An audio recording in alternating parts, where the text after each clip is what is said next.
Ladies and gentlemen, fellow patriots and freedom-loving Americans, welcome to The Source. Rule breakers, lawmakers, and influencers. In a world where the status quo works overtime to silence the truth, our guests are on the front lines, breaking rules, challenging narratives, changing laws, and shaping the future to serve the American people. This show is about the innovators, the disruptors, and the guardians who refuse to back down. Each episode, we dive deep with maverick entrepreneurs shattering barriers and building empires the American way. Bold opinion leaders challenging the narrative and igniting real change. Fearless lawmakers from local heroes to state champions and federal warriors fighting to protect our liberties and put America back on top. This is The Source, where rules are broken for the greater good, laws are made to serve the people, and influence drives us forward. Today, I'm joined by Julio Gonzalez, CEO of Engineered Tax Services here in West Palm Beach. Welcome, Julio. Yeah, thanks for having me. And Will, I have some good news. You want to hear the good news real quick? You found $100 in the parking lot? And No. To me? Listen. Okay. We're already starting to see the tax returns get filed. That's like finding $100 in the That's parking lot. That's right. But we're seeing the benefit of what we passed in that big, beautiful bill on the tax side for our clients. They're getting bigger refunds already this year. From 2025? From 2025. Really? And so what are the key components that have led to that? Well, I think the big ones have been, the bonus depreciation and some of the R&D innovation tax credits and things of that nature. Those have been two big ones, right? And, and then we're seeing it on no tax on tips and overtime, things of that nature, some of the retirement accounts as well. So mission accomplished. Congratulations. But no one... I know you spent a lot of time in D.C., and spent a lot of time on panels and spent a lot of time talking to different congressmen and women and senators and explaining, what the struggles are for business owners in our country, small business owners and real estate investors, not only the large ones, but also the small investors that are trying to build wealth on their own over time. Well, maybe the most important thing we did was business owners, individuals wake up every January 1st to a new tax code. It's always changing. It's always evolving. It's diminishing returns on certain benefits. And what we did when we made all these things, bonus depreciation, 1031, reinvested, things of this nature, we made it permanent. So now business owners, accounting firms are waking up in January of this year to a code that was 2025. We're not changing it from 2025 to 2026. So yeah, that's great. That's big benefit. Well, and the beautiful thing about it is everything, when I sit down with my accountant to do my taxes for 2025, and I know what my benefits are, and I know how to allocate my expenses in my books, right? I can just follow that same pathway and go right into this year setting up my books, which makes it easier for my accountant when we get to year end, or to the point of our previous segment, right? I should be meeting with my accountant every quarter, right, to make sure that I'm taking advantage of everything that is available to me. Yeah, and minimizing my taxes by the time I get to year end. And maybe this year it's most important, right? Because every accounting firm is waking up to a new tax code, one that's beneficial for all small businesses and individuals. We're seeing that with the larger refunds already for last year that we're filing. So great news. But yeah, it's different. There's a lot in there. We got 2 million pages of tax code, and we added significantly to that, right? It's very complex. How does the IRS even know what to do when you have 2 million pages of tax code? Yeah, listen, they don't know what to do with it. Right. Don't get me started with the IRS that got weaponized in the previous administration, went after every small business owner because they thought they could, right? Not because it was right to do. So look, but great. We have a great tax code now that's really showing the benefits that Trump talked about, but media kind of says it's not true. Well, it's true. Yeah. People are paying less. They made more, they paid less, and that's the bottom line. And that's what's happening with this tax code. But you're right. 2026, we get all these benefits. Now we got to put that puzzle together, the accountants, the business owners, the individuals, right? And make sure that we're all taking advantage of it, because I'll tell you this, well, I've always said this, Fortune 500 companies, pay 9% of their net profits in taxes. Every small business owner pays up to 51% of their net profits in taxes. Same tax code, right? So why the difference? Because small business owners and their small accounting firms don't know and have access or literacy to all the tax benefits that the big corporations do. And probably the big corporations are helping make some of this tax code, right? So ultimately, we got to get that down. If we're paying 51%, and the Fortune 500 paying 9%, we got to get that closer together. We got to get the 51%. Like, let's take advantage of all these tax benefits. And believe me, it was only going up without President Trump. Oh, yeah.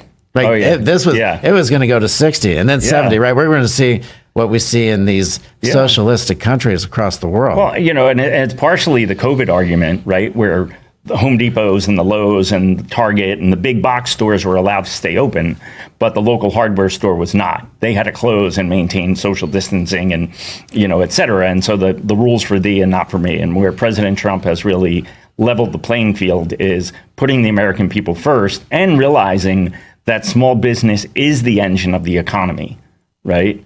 100%. You can't have a Home Depot on every corner and expect to have clients if that small mom and pop hardware store was put out of business. Yeah, I mean, and we're very fortunate to be in a state like Florida where we had a great governor that allowed us to stay open more than other governors in other states. Yeah. So thank goodness for that. But Trump took that to the federal level. Yeah. Vital. Yeah. Vital. Like, why were the small businesses penalized?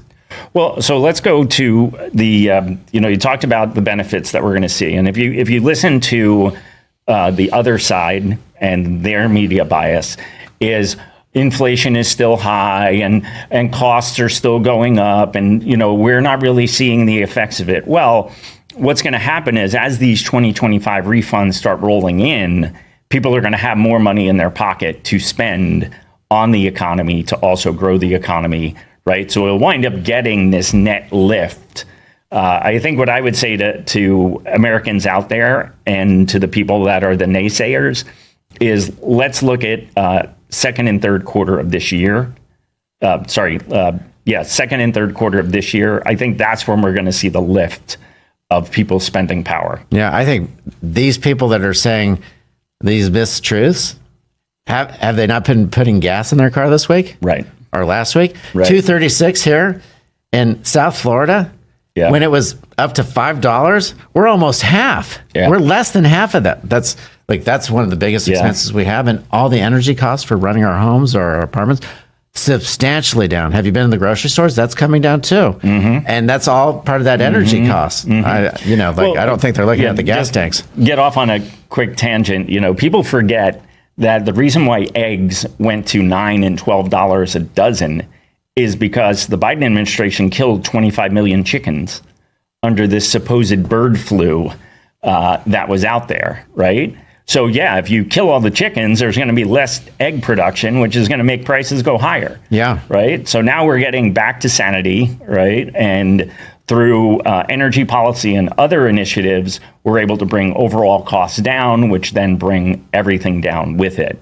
And that gives us time to address the issues like having more chickens. Yeah, listen, and something I don't think people talk about enough is that under the Biden administration, they put so much regulation on small business above and beyond COVID, right? Yeah. So we had to tell employees to get vaccinated. We had to have all these new filings for all these different corporations. It was so much. Well, look at the BOI, right? That's right. They want to benefit ownership interest, right? If your company was under $2.5 million, you had to report what every owner's percentage was and what businesses they own. But Jeff Bezos doesn't have to do that for all of his companies, right? To your point earlier, right? The mega corporations that are paying 9% have the least amount of regulation imposed upon them. And the small business who can't afford it is one with the most regulation on them. And this is significant because the regulations have gone substantially down now that President Trump came back into office. Yeah. And what does that mean? We have less expenses. What are we doing because we have less expenses? We're raising our salaries. We're giving people raises. We couldn't do that under the Biden administration. No possible way. We're under regulation. We're under attack. We're on all these soaring costs. Yeah. That's changed. And we don't have to pay on certain payroll things now with overtime and things of that nature. Yeah. We're Yeah, the no benefiting tax on tips, substantially. And we have a better tax code. And what are we doing with all this? We're finally reinvesting in our people. Yes. And creating more jobs and creating more economic activity, small businesses. We're on a level playing field for once with the bigger corporations because Trump did that. So let's talk about, you mentioned R&D tax credits, right? You one of your companies has grants, right? So you offer grants to help people get the funding for what they need to do. So talk a little bit about what you've seen in grants change in terms of the bill. And then you also have a practice similar to the cost segregation with R&D tax credits. So talk a little bit about R&D tax credits and how that can help small businesses. Yeah, R&D tax credits are so important.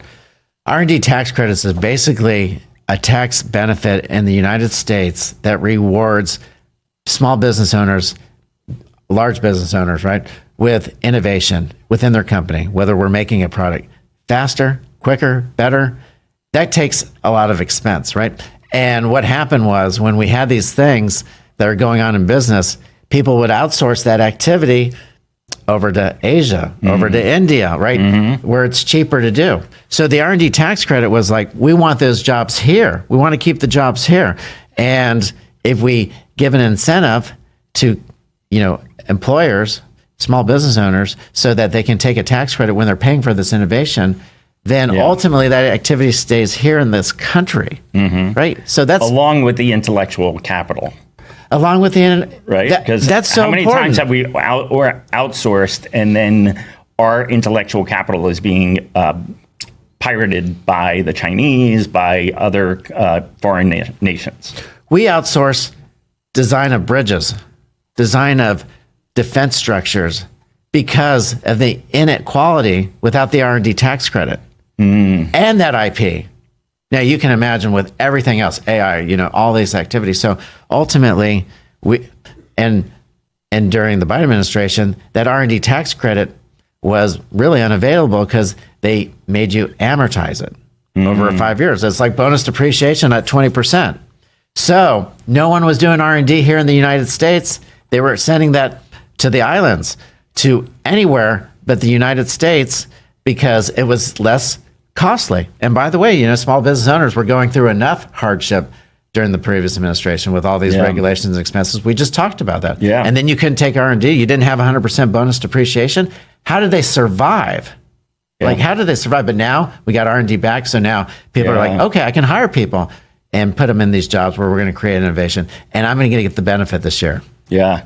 Well, it's interesting, if you have been following any of the news clips about Davos, right? Steve Witkoff and President Trump had said, look, we're done outsourcing all of our growth to the cheapest labor force around the world at the expense of American jobs. And what you're talking about is, I think a lot of people don't understand the wider view of these things. So when certain things wind up in tax bills, like R&D tax credits, they don't realize how much it really filters down to everyday Main Street and the challenges that everyday Main Street is having. Right? That's one more job that they could hire somebody out of college, right? And say, hey, I'm going to pay you to research and develop this for my company. Right. And keep all my IP right here. All my data stays secure in my company and my business in the US. I mean, it's amazing and mind-boggling that, our electric grid, components, the R&D for that is outsourced to a foreign adversary. To your point about bridges, right? And so I don't think people realize that there's a bigger picture when you're looking at not only national security, but sovereignty of our country, right? And that filters into tax policy and all the way down to the pocket of everyday Americans and especially small business owners. Yeah, I mean, the narrative is this tax bill is for the billionaires, right? The millionaires, the big corporations. That couldn't be more stupid, honestly, because the big corporations, the billionaires, they offshore when the taxes are high. Right. So you get zero. Yeah. Right? All the Look jobs. at how many companies moved to Ireland. right? Right. Because Say, it was a hey, don't tax pay savings. taxes here. And we'll take all the benefits of all the employees and all the activity. Right. Right. So it's to get those businesses back and Yeah. give small businesses a chance. I mean, to say that it's anything else than that is ridiculous, because every business will go offshore. They know where to go. Yeah. Yeah. And let's talk about grants real quick. I'm glad you brought that up. Like I speak weekly in front of CEOs across the country.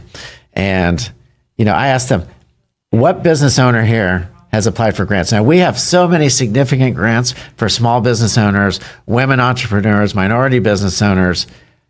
You could put it into ChatGPT and it'd come up with 100 for you. Well, but every business owner, maybe 1 out of 100 raises his hand. Yeah, I applied. Why? Why? They're like, this is free capital.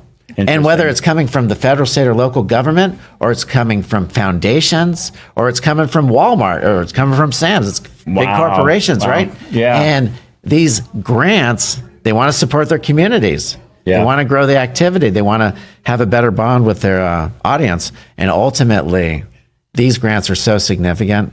We average millions of dollars in grants a month. And surprisingly, I'm surprised at this. Many small business owners never raised their hands, never applied for grants. I guarantee every Fortune 500 company applied for grants. There's no doubt. I'm sure they have a grant writing department. I'm sure they do. Now, So that's one of the services that you offer where people can reach out to you and you'll help them navigate the grant process. Because just looking it up on ChatGPT is really like step one. Let me become aware that it's available. But there is a process that has to be followed. And similar to like responding to a request for a proposal, from a municipality or something like that, it has to be in a certain format. It has to be submitted to certain people, and there has to be some follow-up done to it. Right. So in this case, it's for the dollar that you spend to get the grant, hiring somebody like your firm to navigate that for you allows you to apply for multiple grants and increases the ability for you to get those dollars rather than just trying to do it yourself. Yeah, we really try to make the service free. And a lot of times, whoever's giving the grant, they are the ones paying our grant fee, right? So it's great. And I would say this, I would do a selfish plug, right? So text grants, right? Grants to 26786. We'll do a grant report for your business, find out what grants are eligible for you, and then we'll go get them for you. All right, I'm going to text you this afternoon. All right, do it, please. Julio Gonzalez, great to see you. I appreciate it. If people want to reach out to you about R&D tax credits, is there a text for that one too? Yeah, text ETS to 26786. And look me up on social media, tax reform expert. I'm always putting daily tips up there for the small business owner. The most interesting man in tax. So I self-proclaim. Julio Gonzalez, thanks for joining us today on this episode of The Source, Rule Breakers, Lawmakers, and Influencers. We'll see you next time.